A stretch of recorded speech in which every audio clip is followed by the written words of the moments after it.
Բարև ձեզ հարգելի հետևորդներ, Օրագիր Նյուզի եթերում ըստեյությանն է եւ այսօր մեր տաղավարում հյուրընկալել ենք ազգային ինքնորոշում միավորում կուսակցության առաջնորդ Պարույր Հայրիկյանին։ Բարև ձեզ, պարոն Հայրիկյան, շնորհակալ ենք հրավեր ընդունելու համար։ Սիրով, պարոն Հայրիկյան, արթուն ենք շարժման անդամները Նիկոլ Փաշինյանին իմպիչմենտ հայտնելու առաջարկով նամակներ են հանձնել падգամավորներին։ Ինչպես եք վերաբերվում նախ այս գործընթացին եւ ձեր գնահատմամբ ինչ կարող ենք ակնկալել դրանից, երբ ազգային ժողովում ԿՊ-ն մեծամասնություն է։ Դե մեծամասնությունը միշտ չէ որ կարևոր է մեծամասնություն լինելը, որովհետև եթե դու առաջնորդում ես ճշմարտությամբ եւ հիմնավորված փաստարկներ ես ներկայացնում, պիտի վստահ լինես, որ դիմացինը դել կարող է։ Գիտեք, ես սովորեմ շատ ավելի մեծ մեծամասնության հետ աշխատելու ԿԳԲ-ի աշխատակիցներից հուշում էին։ Ասում են դուք զինվորներով, հետևորդներով 200 հոգի եք, իսկ մենք 300 միլիոն ենք։ Ես ասում եմ, բայց եթե ես դες հաղթել չեմ կարող, մեկ է դուք էլ ինձ հաղթել չեք կարող, որովհետև մերը հոգևոր ոլորտի պայքար է։ Այնպես որ այստեղ ես նախաձեռնությունը ես բնականon եմ համարում, բնականon միայն իրավունքի տեսակետից, իսկ իրավական տեսակետից ես գործնականության եւ ներդրումների պատրաստ մարդկանց ուզում եմ կոչանել հաշվել ոչ թե 2 քայլ, այլ գոնե 3 քայլ։ Impeachment, հետո նոր ընտրություններ, հետո նույն սահմանադրությունը։ Այդ որտեղ են վստահ, որ իրենք չեն դառնա հաջորդ Նիկոլը։ Այո, Նիկոլը պետք է հեռացվի, ինքը շատ բաներով դրա առիթ է տվել է, բայց ես սիրում եմ ծրագրային աշխատանք ու գիտեմ, որ երբ դու դիմում ես օրենսդիրներին պետք է նախ եւ առաջ հիշեցնել, որ կա նաեւ հիմնական օրենք։ Եվ եթե իրենք հիմնական օրենքով չեն զբաղվում, ապա իզուր են իրենց օրենսդիր կոչում։ 2026-ին հերթական խորհրդարանական ընտրություններն են։ Ընտրությունների միջոցով Նիկոլ Փաշինյանին հեռացնելն իրատեսական համարում եք, այս առումով ընդդիմության շարքերում կարծիքները կարծես թե իրանամերժ են։ Դուք ինչ կասեք։ Նիկոլ Փաշինյանը ունի պլան A, պլան B։ Պլան A-ն է ինչ որ ինքը անցյալում կիրառել է, իշխանական լծակների օգտագործումը մինչև վերջ, սոտը, կեղծիկը, խաբեությունը Մուկուչյանին։ Չէ՞ որ Մուկուչյանը համարում էր խորհրդանիշ ընտրակեղծիկների, բայց ինքը մեծ հաճույքով նրա հետ աշխատեց։ Հիմա ինքն ունի նաև պլան B, որը գալիս է սահմանադրությունից, ես պատահական չի որ քիչ առաջ սահմանադրության մասին խոսեցի, պլան B-ն այդ կայուն մեծամասնության պահանջն է սահմանադրության մեջ խցկված ծրիկաների կողմից, որովհետև կոչել խորհրդարանը ներկայացուցչական մարմին, ասել որ այն պետք է ձևավորվի համամասնական ընտրակարգով եւ միաժամանակ այդ ներկայացուցչական մարմնում թողնել այդպիսի սողանցք ծրիկաների համար կոչված կայուն մեծամասնություն նշանակում է եւ քո ներկայացուցչականությունն է անիմաստ եւ համամասնական ընտրակարգը իսկ դա իրենց հույսն է եւ ինչ է իրենց հույսը որովհետեւ երբ իրենց իսկ ստեղծած հանձնաժողովի համանդրական բարեփոխումների խորհրդի կազմից 3 հոգի հանդես եկան նախաձեռնությամբ վերանայելու այդ հակասահմանադրական դրույթը իրենք դեմքը վերարկեցին, որովհետև դա իրենց պետք է որպես վատթարագույն դեպքում ելք իրենց համար։ Իսկ որ իրենք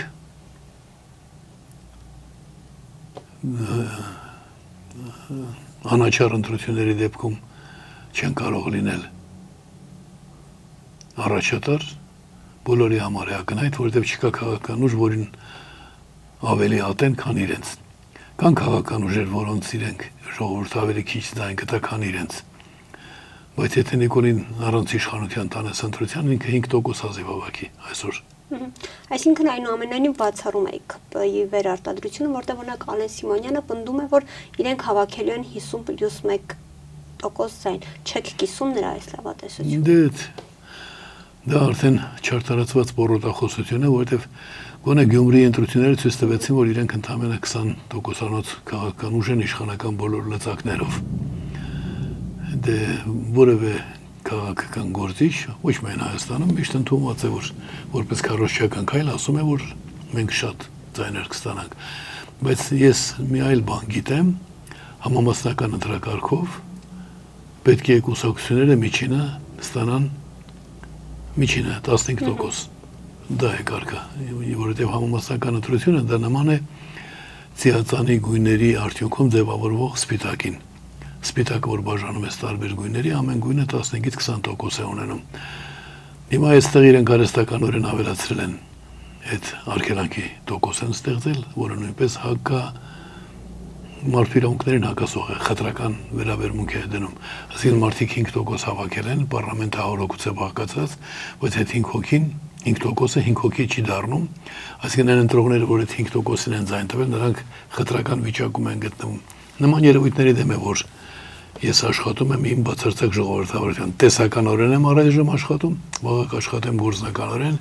եթե մեր հանրությունը արժանի լինի Պարույր Հայրիկյանի նաև այս գաղափարի իրականացմանը։ Եթե արժանի չի լինի, Աստված իրենց հետ։ Հնարավոր համարում եք արտահերթ ընտրությունները։ Ես ոչ միայն հնարավոր համարում եմ, այլ անհրաժեշտ եմ համարում, բայց դա պետք է արվի սահմանադրության հետ համընթաց։ Իմ ծրագիրը ներկայացրել եմ, նաև հրապարակավ այդ ծրագրին շատ կուսակցություններ աջակցել են, բայց խորհրդարանական կուսակցությունները տարօրինակ են իրենց պահում, մեծամտությունից է գալիս, որովհետև եթե տարրական պարկեշտություն ունենային, օրինակ հանրապետականները կհիշեին, որ իրենց կուսակցությունը ԱԻՄ-ից է ստեղծվել։ Աշոտ Նավասարդյանը, իմ ընկերը, դարձավ ԱԻՄ-ի խորհրդի անդամ, ես արտասահմանում էի, ցավոք սրտի Աշոտը մոռացավ մեր ծրագրի այն դրույթը, որ կուսակցություններ, մենք պիտի դառնանք բազմակուսակցական համակարգի հիմքը, բայց անկախության հանրաքվեից հետո։ Մինչև անկախության հանրաքվեն ինքը որոշեց մեկ այլ բան ստեղծել, որ իրենն լինի, այդպես նաև ուրիշ ընկերներ, դաշնակցությունը մյուս ֆրակցիայից։ Նրանք Հայաստանում իրենց գործունեությունը նույնպես սկսել են ԱԻՄ-ի հենքի վրա։ Առաջին մարդիկ Իգոր Մուրադյան, Մեխա Գաբրելյան, դրանք իմ ԱԻՄ-ական ընկերներն էին, այնպես որ նրանք գոնե դա պիտի հիշեին ու ասեին մեր առաջնորդը առաջարկությամբ է հանդես եկել, պարկեշտ լինենք, մարդ լինենք, լսենք ինչ է ասում։ Եվ այդ ճանապարհով մենք կարողանանք ստեղծել սահմանադրական դաշինք, որը կանդրադառնար սահմանադրական բոլոր այս կապիկություններին, որ Նիկոլը թույլ է տալիս, նաև հանցագործություններին։ Ես ասեմ, որ դիմել եմ, երկրորդ անգամ դիմել եմ դատախազություն ուղարկել է քննչական կոմիտե, դատախազությունը չի կարողացել ասել հանցակազմ չկա, որովհետև մեղադրվում է Նիկոլ Փաշինյանը նվազագույնը իշխանության շարաշահման համար, ապօրինի աշխատավարձներ եւ այլն, մեծ բարյացակամություն դրսևորող դեպքում դա կարող է դառնալ անփութություն, բայց դա հանցագործություն է։ Հիմա Քարամյանը չկարողացավ ժամանակին պատասխանել ինձ, որ հանցակազմ չկա, Նիկոլը դրա համար իրեն պատժեց, նաև դրա համար։ Իսկ հիմա ուղարկված է նոր քննչական կոմիտե, մեկ ամիս արդեն կանցնի, մեկ ամիս հետո դատախազը պարտավոր է հաշիվ պահանջել, նրանք կամ պիտի ասեն այո կա հանցակազմ, եւ դատախազը պիտի մտնի պարլամենտ Նիկոլ Փաշինյանի նկատմամբ քրեական գործառույթելու նախաձեռնությամբ, կամ էլ պիտի դառնա մաֆիոզ կոռուպցիոն հանցախմբի անդամ։ Այդ ուղղությամբ մենք աշխատում ենք։ Բայց ճիշտն այն կլիներ, որ դրան զուգահեռ, այդ ամենը զուգահեռ, նաև իմպիչմենտի վարժանքներին զուգահեռ, դրանք մարզանքներ են, վարժանքներ են, աշխատել սահմանադրական բարեփոխումների ուղղությամբ մեր նախագծով։ Իսկ մեր նախագծը միայն մի խնդիր ունի՝ դնել քննարկման։ Իրենք վախենում են քննարկել, որովհետև չեն կարող մերժել։ Հենց քննարկման դրվի պիտի ընդունեն։ Ինչպես ժամանակին ճիշտ է ինձ արդեն վերջին անգամ 18 տարի անց արտաքսեցին, բայց Գորբաչովը ստիպված եղավ օրենք ընդունել հանրաքվեի մասին։ Դա իմ պահանջով է եղել։ Ամբողջ սովետական միության մեջ չեք կարող գտնել մեկին, որ հետևողականորեն ասում էր դու օրենք չունես, հետևաբար հանրաքվեի մասին, հետևաբար դեմոկրատիայի մասին խոսելու իրավունք չունես։ Ու աշխարհն էլ ինձ աջակցեց, Գորբաչովը օրենք ընդունեց, հենց օրենք ընդունեց, ես գիտեի, որ ինքը մեկ է պիտի պարտվի, որովհետև չի կարող ֆուտբոլիստը խաղալ բասկետբոլ։ Բռնապետը չի կարող դեմոկրատիա խաղալ, որքան էլ ուզենա խաղալ։ Դա է ճիշտ ճանապարհը, դա եւ իմպիչմենտի հարցը կլուծի եւ նոր ընտրությունների 4 ամսից ամենաուշը։ Սա է ճանապարհը։ Եվ սա ես ասում եմ որպես ոչ թե ինչպես դուք նշեցիք ԱԻՄ առաջնորդ, այո, ես ԱԻՄ առաջնորդն եմ եղել, բայց ես հայ ազգի առաջնորդն եմ։ Ինչքան էլ տհաճ կլինի, ինչքան էլ որոշ մարդիկ կսկսեն վնգստալ։ Դե Հայրիկյանը իր մասին խոսեց, դե ասեք այն մարդու անուն, ով ձեզ որովհետեւ առաջնորդել է։ Տվեք մեկի անունը, նախագահ, վարչապետ, ում ուզում եք։ Չկա։ Միայն մի հոգի է եղել վերջին 100-ամյակներում, որ ազգի համար ծրագիր է մշակել, այդ ծրագիրը դարձրել է ազգի սեփականությունը։ Եվ ի վերջո ստացել է 2.400.000 ձայն։ Գտեք մեկ ուրիշ մարդու, որ ստացել է 200.000 ձայն, լսենք նա ինչ է ասում, բայց դուք այնքան լպիրշ եք, նաև պարլամենտական ընդդիմությունը, որ չեն ուզում լսել 2.400.000 ձայն բոլորի համար ստացած մարդու տեսակետը օրվա խնդիրների վերաբերյալ։ Ամենաթորած սատկած են, առանց աթոռի 0 են, Դրա համար ասում եմ, ոնց մենք մեզ աթոռը պետք, աթոռը մեզ, եթե այն աթոռը չլինի, գոնե պարլամենտում մի քանի աթոռ ունենանք, որ սա ազգադավության նուրբ տեսակն է։ Այսինքն ձեր գնահատման ընդդիմությունը կեղծ է։ Ընդդիմությունը ոչ թե կեղծ է, այլ ընդդիմությունը եսակենտրոն է, ինքնասիրարված եւ ապուշացած այդ ինքնասիրարվածության մեջ։ Նրանց որ հարցնես, կասեն Հայրիկյանը մեծամիտ է, այս ցածկացներ։ Հայրիկյանը մեծ գործեր է արել, բայց մեծամիտ չէ, մեծ է։ Իսկ դուք զերո եք, որովհետեւ չեք կարողանում լսել մեծին, նրան ով ձեզ առաջնորդել է։ Կարող եմ ուղղակի ասել։ Ես եղել եմ Աշոտ Նավասարդյանի առաջնորդ, ունեմ իր նամակները։ Իրենց կուսակցության հիմնադրին, ես միշտ կմնամ քո զինվորը։ Ես քեզ միշտ հավատարիմ կմնամ։ Աշոտի նամակները։ Դաշնակցությունը Վահան Հովհաննիսյանը դրանից առաջ Գագիկ Մկրտչյանը ասեց մեր համագումարում ունենք այդ բոլոր տեսագրությունները։ Դուք հայմականներ երջանիկ եք, որովհետև ձեր առաջնորդը հանճարեղ է եւ իր հանճարը ծառայեցրել է մեր ազգին։ Վահան Հովհաննիսյանը հայմականներ դուք արեցիք այն, ինչ մենք չկարողացանք անել անկախ Հայաստանը։ Ասել է դաշնակցական։ Հիմա դրանք խորհրդարանում են եւ ես չեմ ասում ինձ վարչապետի տեխնացու առաջադրեք, ինձ պետք է որ քաղաքացին դառնա երկրի տերը։ Դրա համար կա սահմանադրություն։ Աջակցեք բացարձակ ժողովրդավարության սահմանադրությունը, դա մեր փրկությունն է։ Մենք ուրիշ փրկություն չունենք ցավոք սրտի։ Բարոյական, իրավական, նաև որպես համամարտկային արժեք ժողովրդավարության նոր մակարդակ։ Պարոն Հայրիկյան, օրերս ամոթալի մի միջադեպ տեղի ունեցավ Նոր-Նորքի թաղապետարանում։ Թաղապետը ուղիղ եթերում խմբակային ծեծի ենթարկեց ակտիվիստին, որից հետո արևմտյան արժեքներ կրող մարդիկ հարթարացեցին իրենց թիմակցին, հայտարարելով, որ Ռուսաստանն է կազմակերպել թաղապետի դեմ այս հարձակումը։ Ինչ կասեք այս մասով։ Ես ակտիվիստ բառի փոխարեն սկսել եմ օգտագործել ջանադիր բառը, կարծում եմ հաջող բառ է։ Ես ուզում եմ այդ արևմտյան կողմնորոշում ունեցող մարդկանց մասին ասեմ, որ սուտ է դրանք արևմտյան կողմնորոշում չունեն, որովհետև արևմտյան կողմնորոշում ունեցող մարդը որևէ նախաձեռնությամբ հանդես չէր գա առանց դիմելու ազգի առաջնորդին, որը ազգի առաջնորդ է եղել արևմտյան արժեքները ազգին մատուցելու համար։ Ինքնորոշումը դա արևմտյան արժեք էր, բազմակուսակցական համակարգը նույնպես արևմտյան արժեք էր։ Այնպես որ եթե իրենք ինչ-որ բան էին նախաձեռնում եւ չեկիստների ճտեր չէին, ապա անպայման պիտի ասեին ԱԻՄ-ին էլ դիմենք։ Առաջին եվրոպական դրոշը Հայաստանում ԱԻՄ-ն է պարզել։ Հիշում եք նաև մեղադրում էին, թե ինչի եք եվրոպական դրոշ պարզում։ Դե հիմա մենք բարձրացրինք, որ փոխանցենք, որ ազգը հասկանա, որ այստեղ Եվրոպան էլ չի խնդիրը։ Հիմա մի բան էս թեմայով ասեմ, հետո կանդրադառնամ ձեր բուն հարցին։ Մենք օրինակ այս Հայաստանը բացարձակ ժողովրդավարության երկիր դարձնելով Հայաստանը դարձնում ենք եվրոպական միության համար ցանկալի երկիր։ Իսկ այս կիսագրագետ խուժանները իրենց խուլիգանություններով դարձնում են Եվրոպայի համար օտարելի։ Չի կարող իշխանական լծակների տիրացող մարդը բռնությամբ փորձել հարցեր լուծել, որքան էլ մարդկայնորեն վրդովված կլինի, որքան էլ որ կսադրեն։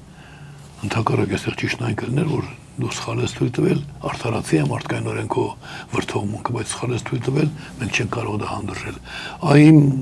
խորհրդի ԱԻՄ նախագահության անդամներից մեկը Սերգեյ հետաքրքրական է, որ նոր անդամներից մեկը անմիջապես առաջարկությամբ հանդես եկավ դատապարտել երևույթը, ու մենք հրապարակեցինք այդ դատապարտող խոսքը երևույթի վերաբերյալ։ Այն իմաստով, որ իշխանությունները պետք է հավատարիմ լինեն օրենքի պահպանմանը բոլոր իրավիճակներում։ Որքան է արժանահավատ Արամ Սարգսյանի եւ իր կուսակցությանային հայտարարությունը, որ Ռուսաստանն է կազմակերպել թաղապետի դեմ հարձակումը եւ արդյոք սա հարձակում կարելի է որակել։ Թաղապետը ինչ է որ Ռուսաստանի համար որ Ռուսաստան հարձակում կազմակերպի։ Ես Ռուսաստանի աչքի փուշն եմ եղել, պատկերացնում եք 18 տարի մարդու բանտերում պահանջել ինչ պայմաններում։ Այս մեկ-մեկ որ խոսում են, փորձում են հայմատվել, ծիծաղս գալիս է։ 5 օրը, իմ 5 օրվան կդիմանայիք, մանավանդ քրեական բանտեր տանելուց հետո։ Եվ բայց նույնիսկ այդ բոլորով հանդերձ Ռուսաստանը օրենքի շրջանակներում էր ինձ հետ աշխատում KGB-ն, վերջում էլ ստիպված եղան ինձ արտաքսել, այդքան սարսափելի է դեմոկրատիայի օրոք միայն ինձ են արտաքսել։ Հետո էլ ստիպված եղան հետ ընդունել, որովհետև այդքան ուժեղ էի միջազգային աջակցությամբ, բայց այս տակարամիտները չուզեցին այդ միջազգային հեղինակությունը օգտագործել Հայաստանի զարգացման համար, զբաղված են Հայրիկյան իրենց կարծիքով արժեզրկելով։ Հիմա բայց Ռուսաստանից ֆինանսավորեցին իմ մահափորձը միայն այն ժամանակ, երբ որ ես արդեն վարկանիշս իր տեղն էր գալիս։ Այսինքն երբ 15%-ից անցավ եւ արժեվում է դեռ 20 օր կար ընտրությունների, սարսափեցին ու կարգադրեցին իրենց մանկլավիկներին շուտ Հայրիկյանին վերացնել։ Հիմա Ռուսաստանը այդ ձեր քաղաքապետի տեղը գիտեր, որ մի հատ նրա նկատմամբ էլ քայլ աներ։ Կապիկությունը հենց թվում է դա, բայց կարող է մարդիկ ունեն փաստեր, ներողություն եմ խնդրում, որ կապիկություն ասեցի, եթե ունեն փաստեր, թող ներկայացնեմ, եկել իրենցից բարձր գորանք, որ Ռուսաստանը սարքեց ազնվագույն Եվրոպամետ կազմակերպության դեմ այս դավադրությունը։ Ինչու՞ չի պատժվում թաղապետը։ Գոնե այսպես պաշտոնից հեռացվեր։ Բայց միայն այսպես ներողություն խնդրեց այն էր քաղաքապետից եւ հանրությունից, ոչ թե այն մարդուց ծեծի է ենթարկել։ Դե դա Գոնե արդարացի չէր լինի նաեւ։ Չէ, նաեւ այդ մարդուց պետք է ներողություն խնդրել, բայց հարցը դա չի։ Բոլոր հանցագործներն էլ երբ վտանգ է սպառնում, ներողություն են խնդրում։ Օրինակ մենք քաղաքական գործերով բանտերում ենք, մեզ համար սկզբունք էր ներողություն չխնդրելը։ Չնայած ամեն մարդ չէր որ դիմանում էր։ Եվ ես չեմ էլ կարող մանավանդ այդ ճանապարհը չանցած մարդկանց մոտ նրանց մեղադրել, բայց մեր կանոններով արգելված էր։ Ես իմ շատ լավ ընկերների հետ ու մինչև հիմա սիրում եմ, հարաբերություններս խզել եմ, որ իրենք KGB-ին ներողություն են ասել։ Ասել են ներողություն էլ չենք շարունակի։ Իսկ երբ մարդու ես նեղացրել, ինձ համար իմ կյանքում եղել է մի քանի դեպք, երբ ես հրապարակավ ներողություն եմ խնդրել, որ մարդկայնորեն խիստ եմ արտահայտվել Լևոն Տեր-Պետրոսյանի հանդեպ, մեկ այլ քաղաքական գործի, ասել եմ ես քեզ որպես մարդ չեմ ուզում վիրավորել, ես քեզ հետ որպես քաղաքական գործ չեմ խոսում։ Մարդկային է, երբ սխալ բան ես արել, բայց դա չի նշանակում չպետք է պատժվես։ Այդ հարցի պատասխանը պետք է տա Նիկոլը, որը առայժմ կարողանում էր խուսափել բռնապետ օրինազանց որակավորում ստանալու առարկայական հիմքերից։ Հիմա այս դեպքը նրանցից մեկն է, որ ինքը դառնում է բացասական դրսևորումների հովանավոր։ Ես գաղտնի բաներ գիտեմ, երբ ինքը մեկին ուզեցել է պատժել կաշառքով ոստիկանապետ նշանակելու համար եւ այս նույն մարդը ասել է, որ չէ, մի պատժիկ դա քո դեմ կխոսի։ Ասին գիտեմ այդպիսի դեպքեր, բայց հրապարակերի չեմ համարում, քանի դեռ չեմ կարող անմիջապես փաստը հետը ներկայացնել։ Իսկ սա արդեն հրապարակված եղերություն է եւ ձեր հարցադրումը ճիշտ է։ Պարոն Հայրիկյան, Նիկոլ Փաշինյանը մայիսի 9-ին մասնակցելու է Մոսկվայում հաղթանակի տոնին նվիրված շքերթին, սակայն ավելի վաղ ԵՄ արտաքին գործերի եւ անվտանգության քաղաքականության հարցերով բարձր ներկայացուցիչ Կայա Կալասը մամուլի ասուլիսում ասել է, որ ԵՄ անդամ պետությունների կողմից թեկնածուներին տրված շատ հստակ հրահանգ կա չմասնակցել մայիսի 9-ի շքերթին Մոսկվայում, չկատարել նման ուղևորություններ, քանի որ դա չի համապատասխանի ԵՄ արժեքներին։ Ձեր գնահատմամբ ինչու ԵՄ ձգտող Նիկոլ Փաշինյանը չի ենթարկվում այս հայտարարությանը։ Նիկոլը աթորից բացի ոչ մի բանի չի ձգտում։ Ալիևի կոշիկները մաքրելուց որևէ ավելի բարձրանի չի ձգտում, ինչքան էլ որ դա ինքը փորձի հիմնավորել, թե ինքը մտածում է ազգի անվտանգության մասին, ինքը կարող է խաբել իր խամաճիկներին, իր տղամարդ հարճերին։ Գիտեք չէ, հարճ սովորաբար լինում են կանայք, բայց տղամարդ հարճեր էլ կան քաղաքական տղամարդ հարճերին սարսափելի է այս դեպքում տրված է կարմիր գիծ է նշված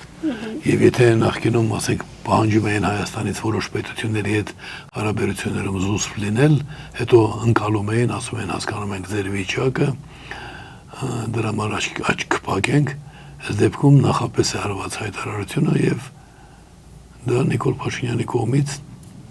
այն վերջին հույսերի իր մարդ, քաղաքակիրթ մարդ լինելու, բարոյական մարդ լինելու վերջին հնարանները կխարխլի։ Հիմա Նիկոլը չգիտեմ ինչով պիտի բացատրի, բայց ցավոք սրտի վերջի շրջանում Թրամփը դրան նպաստեց, բայց անցավ այդ փուլը արդեն, որ այսպես հավասարի աչքերով նայեն Ուկրաինային եւ Ռուսաստանին։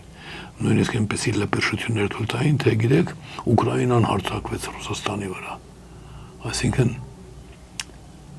այլ բան է, որ կարող ես որոշ դեպքերում ասել, ի վերջո ինքնորոշման իրավունք ունի ցանկացած պետության ցանկացած հատված, օրինակ Մեծ Բրիտանիայի Շոտլանդիան եղել է, ասենք այդ տեսակետից խոսի, որ Ուկրաինայում էլ կարող են լինել, կամ Ադրբեջանում էլ կարող էր Արցախը ինքնորոշում, եւ այդ տեսանկյունից նրբորեն նայել, բայց երբ խոսում ես կոնկրետ արդեն մարտական գործողությունների մասին, փաստ է, որ Ադրբեջանը արհամարեց Արցախի ինքնորոշման իրավունքը, իսկ ինքնորոշման իրավունքը ավարտվում է ցեղասպանությամբ, Ռուսաստանը ավարտեց իր միջազգային պարտավորվածությունները ու շատ բարձր գին ունեցող, որովհետև Բուդապեշտում, երբ կնքվում էին համաձայնագիր, ատոմային զենքերը Ռուսաստանին փոխանցելու եւ Ուկրաինային ոչ ատոմային դերություն դարձնելու այդ ժամանակ Ռուսաստանը նույնպես ստորագրել էր եւ Ռուսաստանը ընդհակառակը պետք է որևէ մեկը որ ոտնձգություն աներ ասեր ճիշտ է այնտեղ մենք ռուսալեզու բնակչություն ունենք նրանք շահագրգռված են մեծ հետ կապերի խորացմամբ եւ այլն բայց մենք ասենք ամեն ինչ արամարվեց եւ հետո ի վերջո հակադրվեց աշխարհին ինչ է նշանակում հարևան պետությունը գրավելու պիտի գրավեմ եւ բանը վերացնեմ տեսեք Ալիևն էլ թութակի նման կրկնում է չէ որ դենացիֆիկացիայի պիտի ընդհարկել Հայաստանը այսինքն զգուշավոր պետք է լինել եւ չի կարող երկրի պատասխանատուն զգուշավոր չլինել բայց այստեղ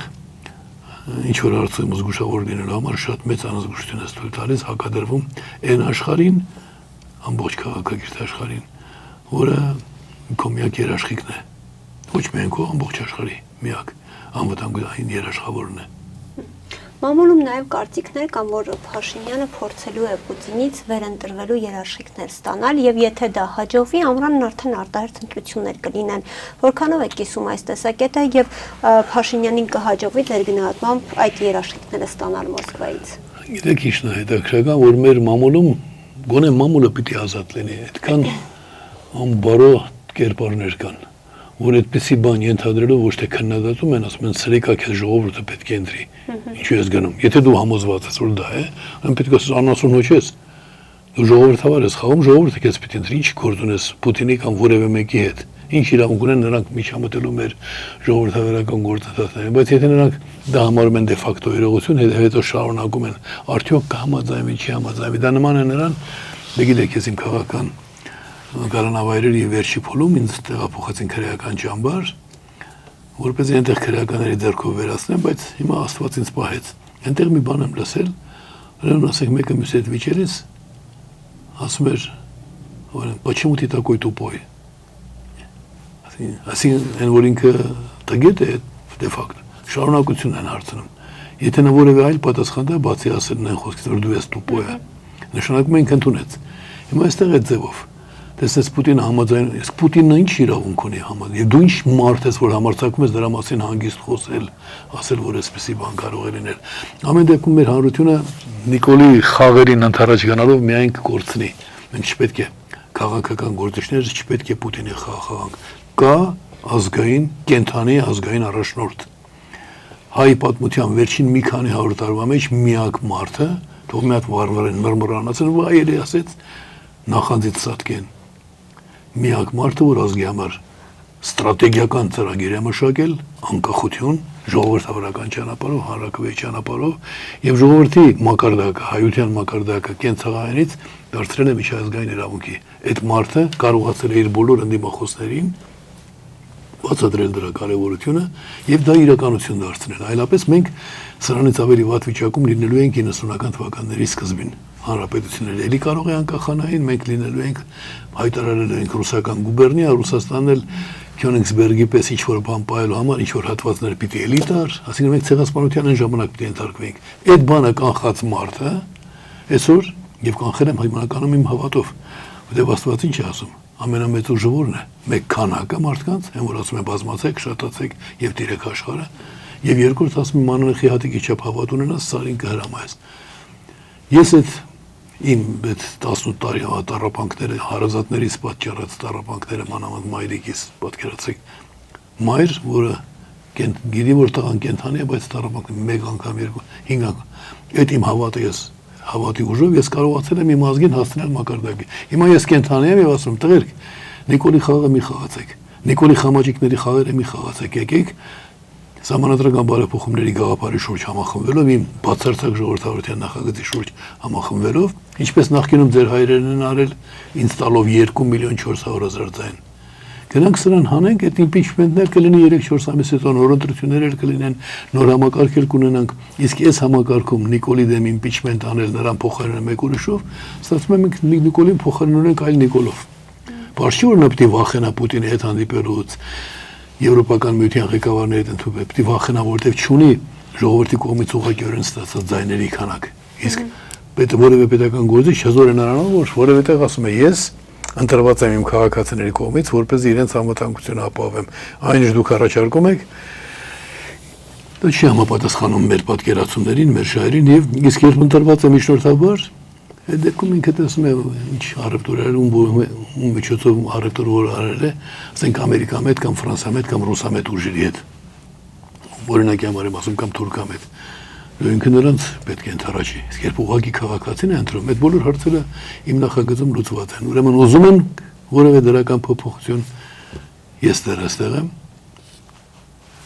կամ փառքաստուն տիրոջ կամքով կամ եթե կամ ուրիշ դեպք չկա։ Եվ ունեմ առաջարկ, որը մերժել հնարավոր չի։ Պարզապես այդ առաջարկը մենք պետք է միասին ստիպենք։ Իսկ շատ հեշտ է ստիպել։ Դրա համար 50,000 մարդ պետք չի։ Ամեն կուսակցություն 10-15 մարդ է տալիս, բայց տևականորեն։ Շաբաթը մեկ անգամ արդարության նախարարին ասում եք, արդարադատության նախարարին, այս ինչ խուժանություններ ես դուրս տալիս։ Մեկ որոշում ընդունվեց, որ պիտի սահմանադրությունը 27 թվականին, հետո հանկարծակի փոխեց, ինչ իրավունքով, այս հանձնաժողովը ինչի է աշխատում։ Եվ ինքը ստիպված կլինի հեռանալ, այդ Գալյան կոչվածը, որ արդեն իրեն պղծել է Նիկոլին հաջողանալու համար։ Ինչու փոխեցին ժամկետը ձեր կարծիքով։ Կամայական, եւ դա կամայական մոտեցում է։ Հանձնաժողովը ստեղծված է որպեսզի մասնագիտական գնահատական տա երևույթներին, զարգացումներին եւ մասնագիտական առաջարկանի։ Բայց մասնագետների փոխարեն մի լակոտ ասած, ես կարծում եմ, որ բարեփոխում պետք չի, կառավարման համակարգը պիտի պահենք, դա ասած լակոտ, քաղաքական ամենաճղճիմ լակոտ, ուրիշ մարդ չէր կարող ասել։ Մենք պետական կառավարման համակարգը պահում ենք, բայց նոր սահմանադրություն պիտի ընդունենք։ Ինչի համար բոլորը գիտեն բացատրությունը եւ Ալիև են կապում եւ իր իդիոտության հետ, բայց սա էլ մի ուրիշ կապիկություն է։ Ինքը չգիտի, որ իր ձայները չեն բավարարելու։ Ինքը չգիտի, որ գիտեք, եթե տեղի համար դեռ 20% ստանալու համար կռիվ կտան մարդիկ, որտեղ կա շարես, բայց սահմանադրությունը պահանջում է 51% առնվազն։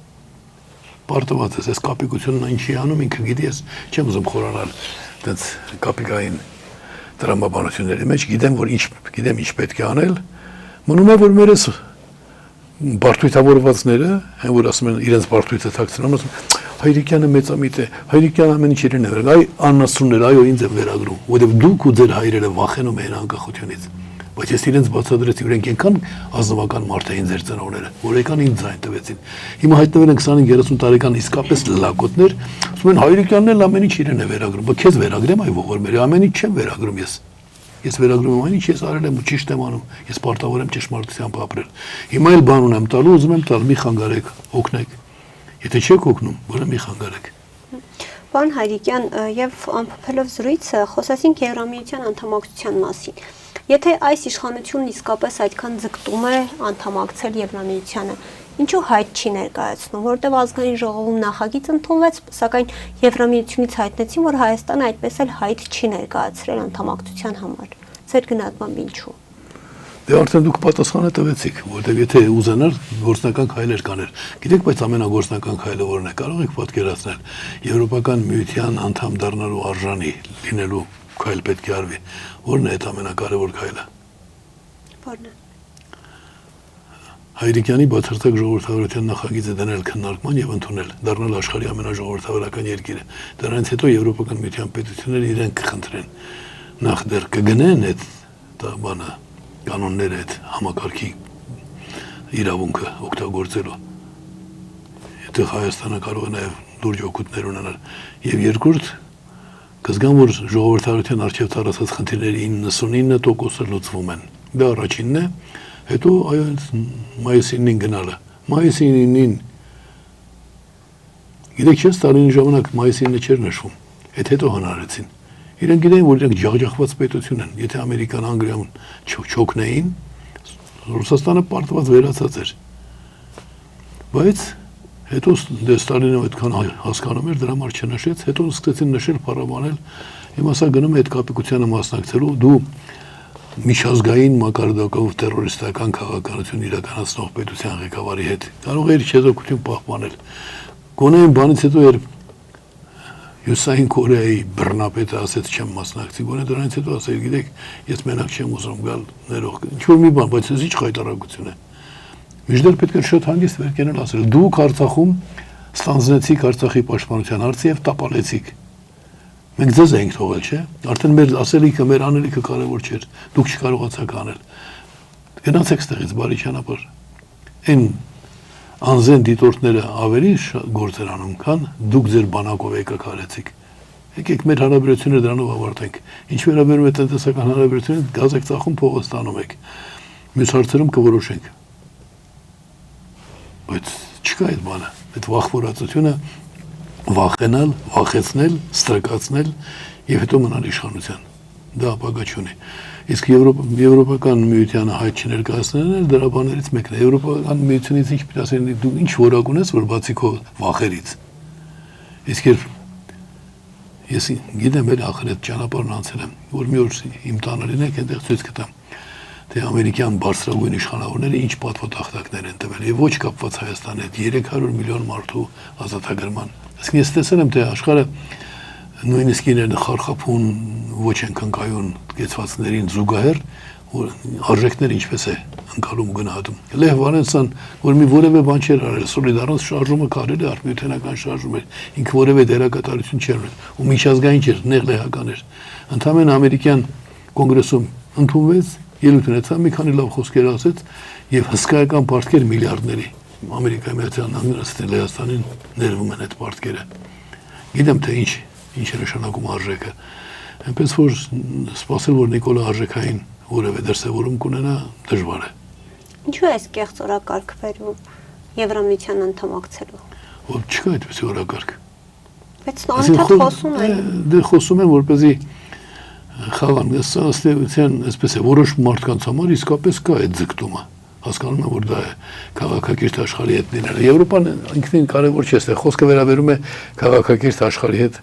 լինելու կարևորությանը, որտեղ մենք աշխարհում որքան էլ որ առանձին պետություն ենք, մեկ մոլորակ է, մենք այդ մոլորակի բնակիչներից ենք եւ ուզում պիտի լինենք այնտեղ, որտեղ որ ավելի համահունչ է մեր քաղաքակրթական պատկերացումներին։ Իսկ մերը, գիտեք, իբն է հենց քրիստոնեական աշխարհընկալումը։ Եվ դրա մասին խոսելը բնականon է, բայց գործնականում այդ դրա մեջ մտած մարդիկ քիչ առաջ ասացի, չէ, եթե Եվրոպա մետային ոնց կարող են ազգային առաջնորդին մոռանալ։ Թե իրենց համար առաջնորդ չեմ արդեն։ Այդ 2.400.000-ի մասին չգիտեն, անկախության հանրաքվեի մասին չգիտեն, Հայաստանի պայքարի մասին չգիտեն, ուրեմն ստորեն եվրոպական արժեքներով չեն ապրում։ Հիմա եթե դրանք են խոսողները, վաղ որ հարցնեք ինչի Հայրիկյանին չեք դիմել, պիտի ասեք, գիտեք Հայրիկյանը ռուսամետների հետ է։ Դա տապուշություններ ինձ ասացին։ Հայրիկյանը, քանի որ ուրեմն Հայրիկյանը պարզվեց ռուսամետների հետ էր։ Ու իրենք իրենց ասածին էլ հավատալով կողքիններին ասում են, թե չէ իրեն էլ կդիմենք։ Չէ, չեն դիմում, որտեղ գիտեն իսկական Եվրոպամետը, այսինքն քաղաքակիրթ աշխարհի հետ սերտ աճելու կողմնակիցը եւ այդ ուղղությամբ արդեն սկզբունքային աշխատանքներ տանողը մենք ենք, իսկ իրենք փուչիկ, երբովքան դրոշը բռնեցին, կանգնեցին ստորագրություն են հավաքում։ Ես էլ աջակցեցի։ Այո, իսկապես աջակցել եմ, հավաքեք այս ստորագրությունը։ Այդ դա բան չեմ ասում, որ դա դերասանություն է բոլորի համար։ Բայց այն կեցվածքը, որ իրենք են որդեգրել, դա հանգեցնում է դերասանության եւ կապիկության դարձյալ։ Շնորհակալ եմ, պարոն Հայրիկյան։ Ես եմ շնորհակալ։ Իմ հյուրները այմ առաջնորդ Պարույր Հայրիկյանը, կհանդիպենք։